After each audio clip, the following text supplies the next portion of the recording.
বাচ্চাদের আইটেম খুবই কম, কিন্তু হচ্ছে মানে বেশিরভাগই আসছে মেয়েদের জিনিস, ছেলেদের আইটেমও কিছুটা কম। এখন আমরা ফেসবুকে যতটুকু পারতেছি বলতেছি আর কি। এখন আজকে গতকালকে তুলনায় আজকে বাচ্চাদের তেমন অনেক বেশি আসছে। ইনফ্যাক্ট যে শিশু খাদ্য যেটা বলে, সেটারও অনেক ঘাটতি ছিল। তো আমরা যখন বলছি গ্রুপে তখন হচ্ছে তারা মানে বাচ্চাদের যে খাবার, বাচ্চাদের কাপড়, এগুলো যতটুকু সম্ভব দিয়ে যেতেছে। হ্যাঁ, আজকে এগুলো অনেক আছে, যেমন আমাদের একটা টিম কাজ করতেছে বাচ্চাদের জন্য, এটা এই পাশে ওরা কাজ করতেছে।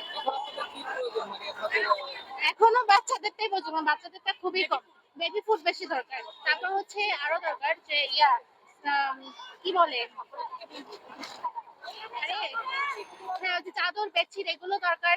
তারপর হচ্ছে গিয়ে পানি বিশুদ্ধকরণের যে ট্যাবলেট পাওয়া যায়, ওটা হলেও বেশি ভালো হতো, কারণ ওদিকে পানি মানে বিশুদ্ধ পানির ইয়াটা খুবই ঘাটতি পড়ছে, আর দামও বাড়ায় পড়ছে। মানে এটাই দরকার বেশি। আমার নাম হচ্ছে অরুণা কাচ্ছি।